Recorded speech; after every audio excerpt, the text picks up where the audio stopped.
Out how I wanted it to. But yeah, we can counter the petty theft, and that gets rid of the borrower too. And then we still get the kill on it. Less than ideal. Hello, good game. Welcome back, and thank you so much for taking the time out of your day to help support the channel. Drop off your thumbs up down below if you don't mind. In today's video, we'll be playing Quandrix Giants, also known as the final boss. This is my third version of the deck within Strixhaven, something I've been working on through the previous sets as well. I really like it. You know, we're taking double turns, we're bouncing everything that's not a giant, and some really cool new synergies incorporated within this version, so I'm excited to show you that today. Within the video, we'll break down the deck list, show you the strategies, synergies involved within the list, get into the gameplay footage, discuss our playlines and interactions, and then wrap up with our final thoughts and deck review. This is going to give you a good idea whether or not the deck is right for you and your wild cards. Let's get into it. Of course, if you're looking for any information within today's video, whether it be joining our contests and giveaways, supporting the channel, you can find it all within our link tree in the description below, or give it a Google. Final Boss is a 60 card best of 1, 4.6 average mana value deck, 22 non-creatures and 15 creatures with 23 land and 2 MDFCs, bringing us up to 25. It is a giant themed deck. We have, most notably Thryx, the Sudden Storm for 5 mana, a 4/5 with flash and flying. Spells you cast with mana value 5 or greater are 1 less to cast, and they can't be countered. This is amazing, right? So not only are we drastically reducing the mana curve of the deck because, the majority of the deck is over 5 CMC, and we're also making all of those spells uncounterable, which typically is a big downside to casting a heavy CMC card, is it is very easy for your opponent to counter that, and now you've wasted your whole turn. But as long as Thryx is in play, you can definitely get around that worry. Moving on, talking about some things that are reduced by Thryx. First and foremost is our Beanstalk Giant for 7, would go down to 6. Its power and toughness are equal to the number of lands we control, and it is also a ramp deck, bringing us to Fertile Footsteps for 3 mana at sorcery speed as the adventure. Search your library for a basic land card, put it into the battlefield, and then shuffle. Moving forward, we also have 4 copies of Cyclone Summoner in deck for 7 mana, a 7 power, 7 toughness. When Cyclone Summoner enters the battlefield, if you cast it from your hand, return all permanents to their owner's hands, except for giants, wizards, and lands. So this is very powerful because we have a giant themed deck. One of the annoying things is when Bone Crusher Giant is around, but with the Beanstalk Giant and Cyclone Summoner, you're going to be ahead of them in power and toughness anyway, so it's actually not too terrible. So between the 3 giants here, you can really deal some damage. First of all, you can reduce the cost. You can make sure your things are unblockable. You can get this 10/10 in play or whatever it's going to happen to be at the time, and then you can bounce everything else. You're left with the 4/5 that can attack whatever the Beanstalk Giant is that can attack, and now next turn you have the Cyclone Summoner as well, which is a lot of fun. Branching off from that, I know it's not a giant, but we also have 4 copies of Emergent Sequence for 2 mana. At sorcery speed, search your library for a basic land card, put it into the battlefield tapped, then shuffle. The land becomes a 0/0 green and blue fractal creature token that's still a land. Put a +1/+1 counter on it for each land that you've had enter the battlefield this turn. Coming full circle to our Cyclone Summoner, not bouncing giants and lands, that will leave us our Emergent Sequence. This allows us to ramp on turn 2 without losing out to the bounce effect of Cyclone Summoner. We used to use Wolf Willow Haven, but we would bounce it back to our hand, and that kind of sucked. We no longer have to do that, and we're still allowed to ramp on turn 2, which is amazing. It's going to be a 2/2 if you played a land for the turn. If you cultivate first, it'll be a 3/3, and Fertile Footsteps is a similar situation there. Cultivate for 3 mana at sorcery speed, searching your library for up to 2 basic land cards, reveal those cards, put 1 into the battlefield tapped, the other in your hand, then shuffle. It's nice to cast this for 3, reveal 2, put 1 into the battlefield, and then play the other on top if you can. Of course, that's when you have an Emergent Sequence on turn 2. If not, you tap all your mana, 1 stays revealed in your hand, no harm, no foul. Moving forward from there, we have a little bit more ramp within the 4 copies of Eureka Moment for 4 mana at instant speed. Draw 2 cards, and then you may put a land card from your hand into the battlefield. This is nice because that land will come in untapped, so you can actually use it on something like our Decisive Denial. 4 copies of this in deck For 2 mana at instant speed, choose 1. Target creature you control fights target creature you don't control. Counter target non-creature spell unless its controller pays 3. We also have 4 copies of Brazen Borrower, notably the Petty Theft when we're talking about that mana coming in untapped. For 2 mana at instant speed, return target non-land permanent and opponent controls to its owner's hand. The Borrower also has massive impact within late game because it's a 3/1 with flash and flying. It can only block other creatures with flying, but we'll just be using it to attack anyways. Branching out from there, we have some finishers within deck. 4 copies of Alrund's Epiphany for 7 mana at sorcery speed, being reduced again by Thryx and made non-counterable. Create 2 1/1 blue bird creature tokens with flying. Take an extra turn after this one. Exile Alrund's Epiphany, foretell for 6 mana, so you can even get a cost reduction. And then, of course, we have for 7 mana, 2 copies of Seagate Restoration at sorcery speed. Draw cards equal to the number of cards in your hand plus 1. You have no maximum hand size for the rest of the game. That is the entire deck. We have the Scrylands, which are my favorite to play after Eureka Moment, right? Still coming in tapped if we're not needing the mana, but we get the Scry, which is really good. And then, of course, Pathways for consistency and the basics, because we have the Cultivate, we have the Sequence, we have Fertile Footsteps, so we need the basics to be pulled out of our library with those cards. To recap, your overall game plan is to ramp into Thryx, then into Beanstalk Giant, and then your Cyclone Summoner on top, reset everything, attack with your Giants, take an extra turn, win the game if you need, right? Our backup plan, if you can't get the Giants through the way you want, you can flash the Borrowers in, right? We still have Thryx with flying as well.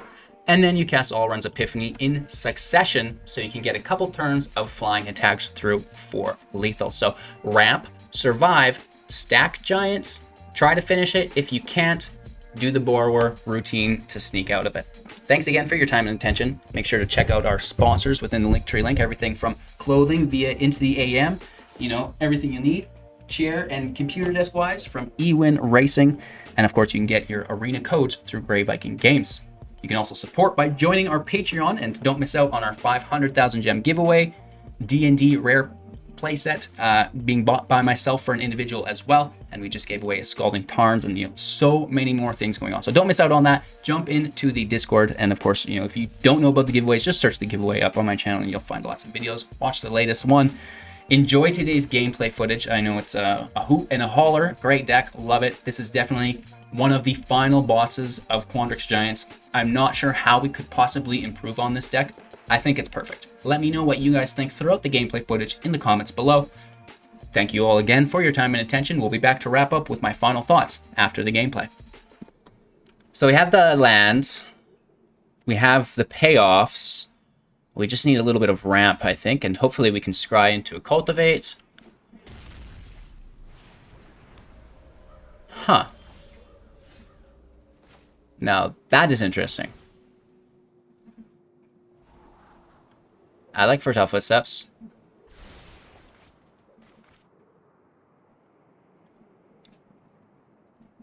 Hello, good game. Let's send out the hearts, of course.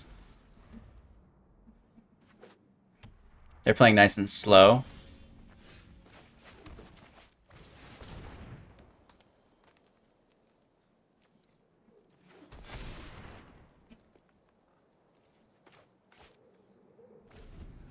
Scrying next turn.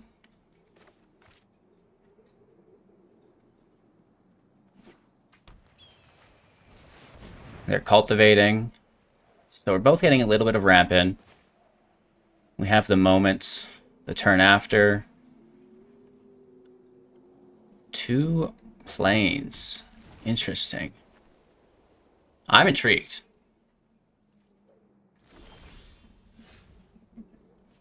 We, do this first because we have to shuffle. Taking an island if I can grab it. Take our scry. Let's toss this. We could have potentially skipped the scry, paid life, and then tossed our Epiphany away. I don't foresee any discard, though, so that should be okay, I think.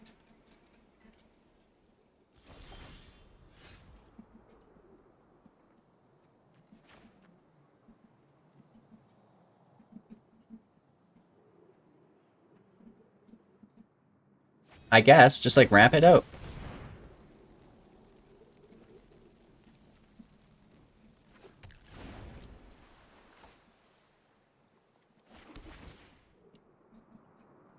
Looking for more Alrund's Epiphanies at this point, I think.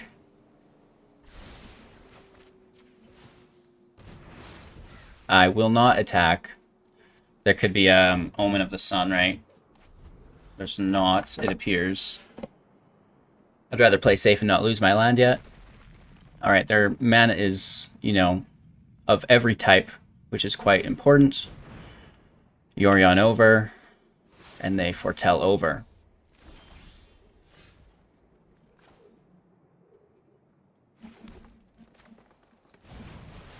Let's test their removal capabilities, and we can attack for 2.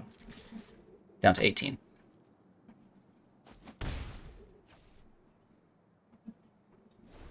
Definitely something they need to deal with this turn, but they have enough mana that they should easily be able to.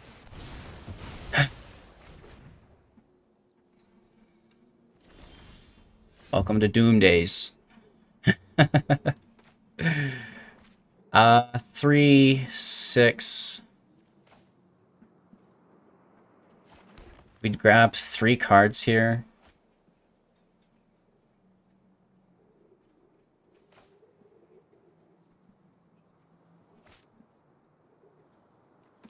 I guess. And then we're trying to grab a counterspell out if they have it. So I don't think they do, because that's a big draw for us. Omen is okay. We will have to make one stand that's like really effective. We don't want to do it halfway. We have another giant here as well, remember? Hiding. Hopefully our opponent doesn't notice it either. Right?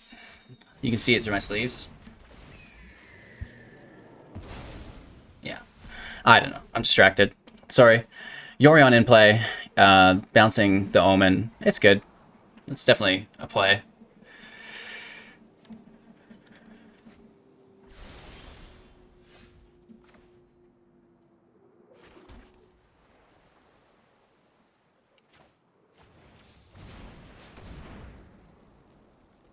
Feels like there might be a counter there. 3, 4, 5, 6, 7.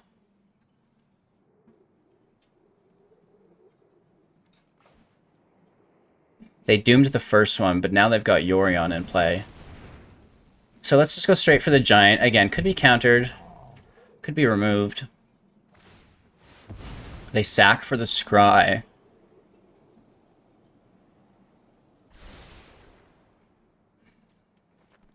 Three, 6, 10 available mana. 11.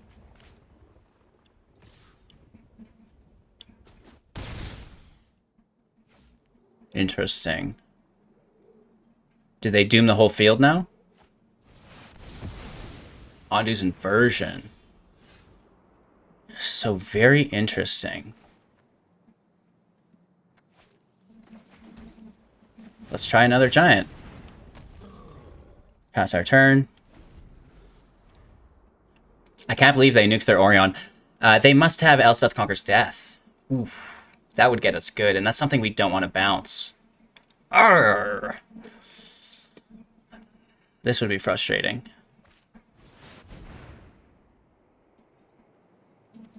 Another. So at this point, I switched my strategy into something more aggressive. Nice. And we just go in the air.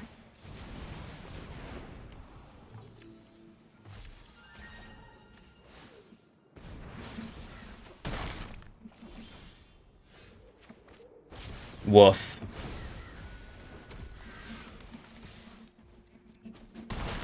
Hopefully we pick up another Alrund here. I guess it doesn't matter, that's just lethal.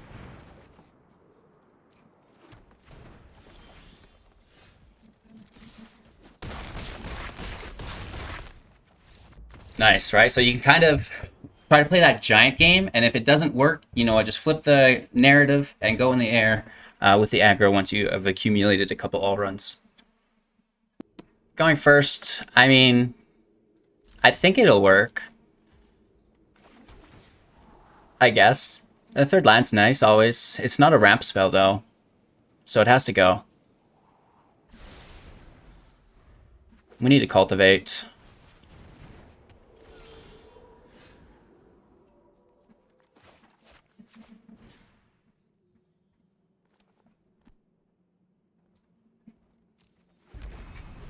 It's going to be an aggro deck, so we should not pay life if we don't have to.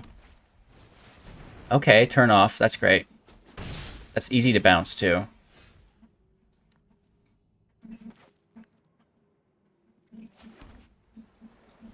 We have Petty Theft open. 2 Griffonaries.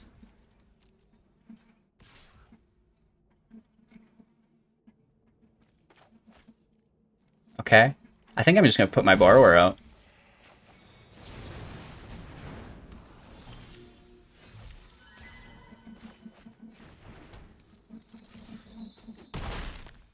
And then we're just stopping them from gaining 3 life a turn at any cost. Just 1 life is okay.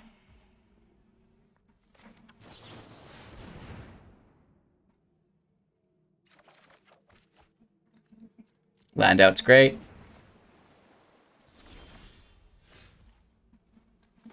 Let's keep ramping.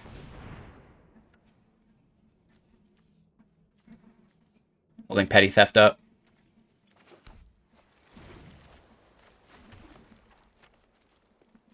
Hitting for 3 down to 17.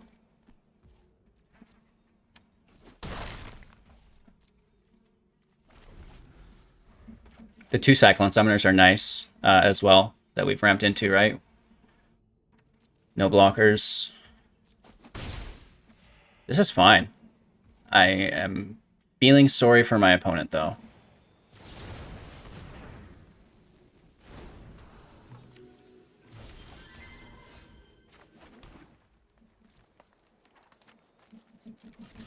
Do we try to go for it?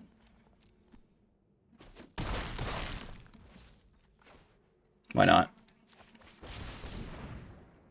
Typically, I like to have 2 in hand, but we're so far ahead that I think they'll just scoop. Yeah.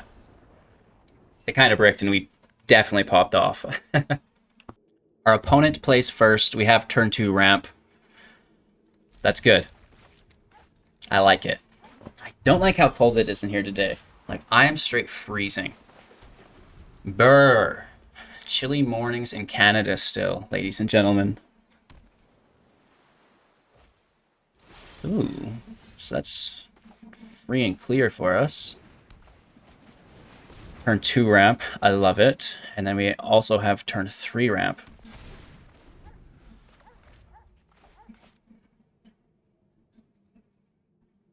We could potentially sneak our Seagate out next turn instead. We should just cultivate and play both revealed lands, though.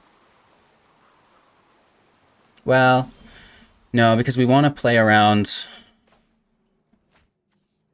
a Walrus Disruption.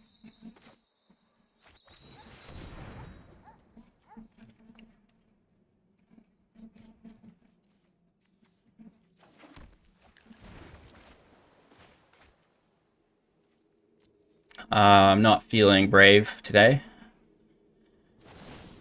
Wouldn't have mattered anyways. Aha. Counterspell. Miscast, I think, is the card we would want in that scenario. Right? Counter instant of sorcery for 1. I think. I'm pretty sure. Unless they pay a certain amount. I don't know. I don't know.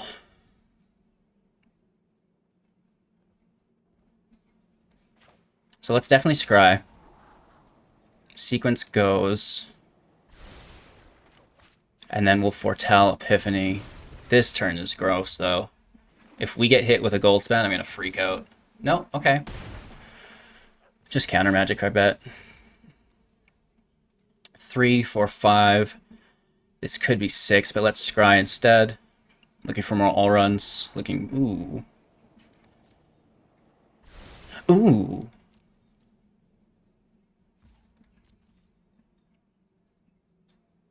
ending our turn here. We could double counter it.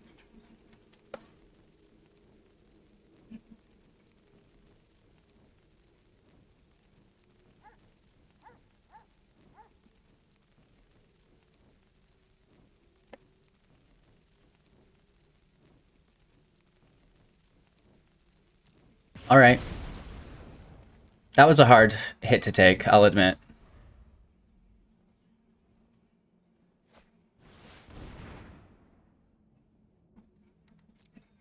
Go ahead. 4 available mana. I'm sure they play down to 5 here, though. This is messy. We need a Cyclone Summoner as soon as possible. Right, I don't want to... I'm going to have to... No, Decisive Denial targets the Giant, too. It's not as bad as a Petty Theft on it, though. Because then they can just recast Stomp, right?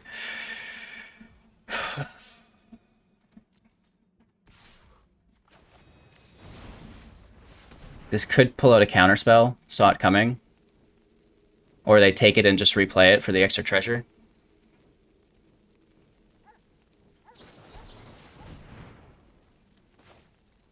Okay.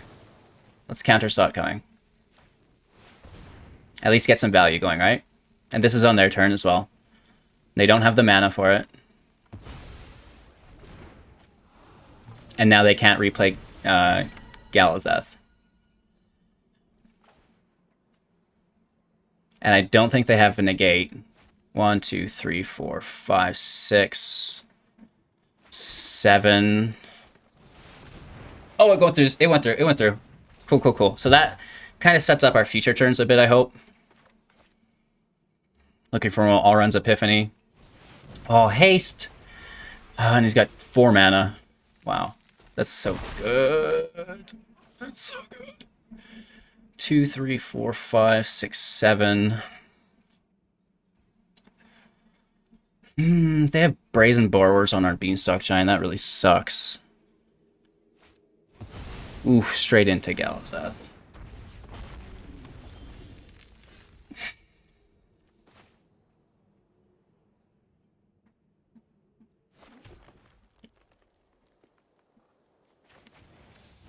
One land. 2 land. 3 land.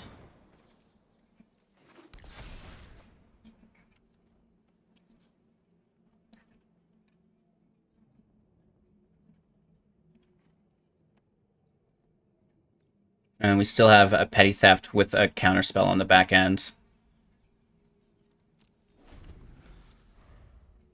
This is Double Dragon Town, though, right? If you guys are interested in Double Dragon, check it out on my channel. I love it. It's good.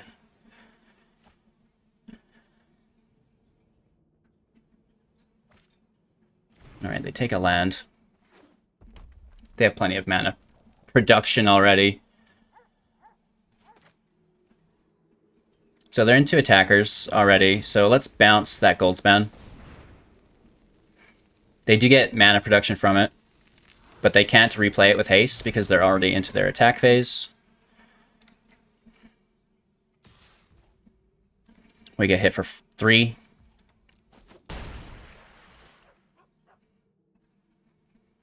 And then they're going to play their Bone Crusher Giant.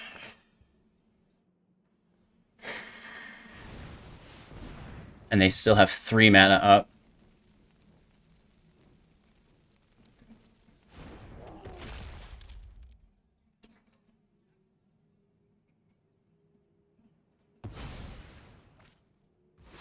They foretell. 1 mana available for them. Another land.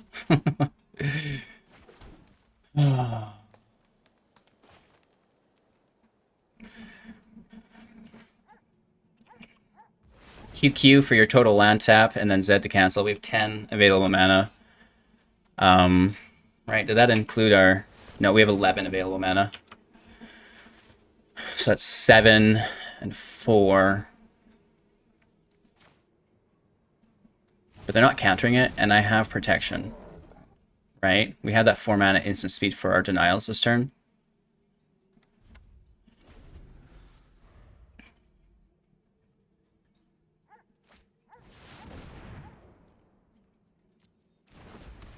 Okay.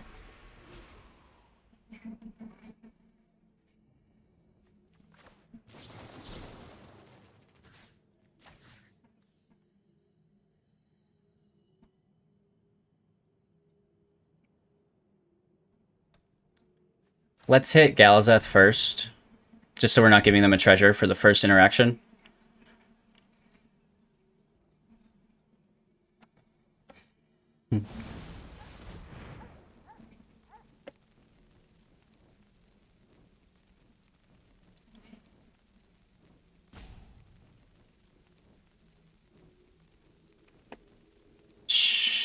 Didn't really work out how I wanted it to. But yeah, we can counter the petty theft, and that gets rid of the borrower too. And then we still get the kill on it. Less than ideal. The giant can't hit, but the dragon still can. Making the treasure. Annoying AF. Down to 4. And if they have counter magic, we're just boxed out. If that's us, saw it coming. Well, there's no mana, so. This is a big scry. I'll keep that.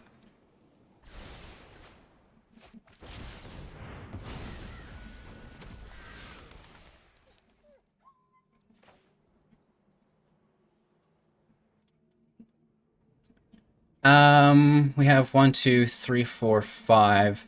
Spend 3 down to 2. We may as well. Because we're not attacking this turn anyways. It's thin our library.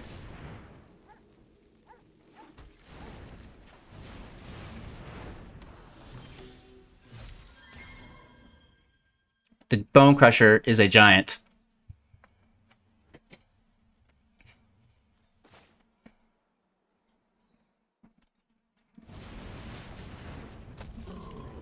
I could have swore that that was a,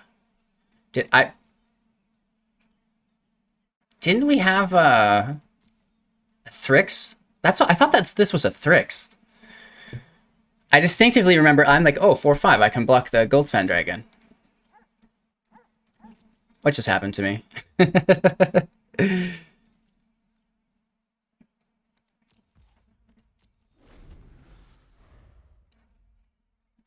Cyclone Summoner will bounce Borrower back to our hand, though. Nice. That makes things considerably more difficult. We can double block the Goldspan unless they have a form of shenanigans. I'll actually triple block it, probably.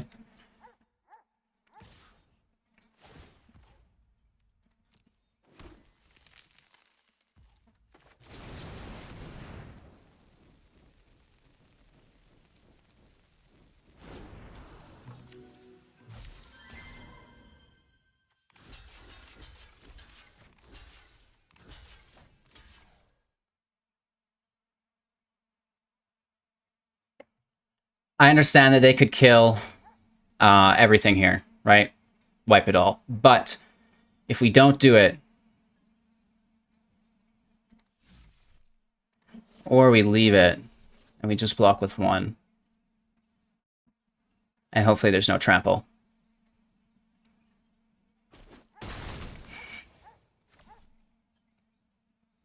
Hopefully there's also no counter magic.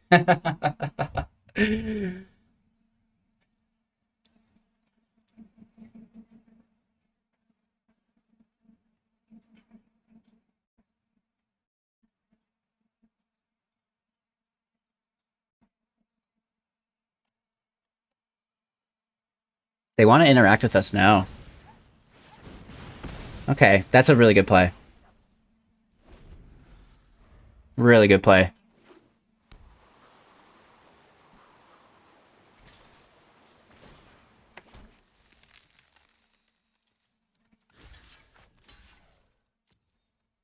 And they're going to have 2 Bone Crushers in play, which makes our Cyclone Summoner far less effective. Maybe we can get an Alrund's Epiphany off the top. They could even Alrund us again, right? Alrund's Epiphany is such an amazing card. Goldspan Dragon Double treasure man is nice as well. They have a petty theft.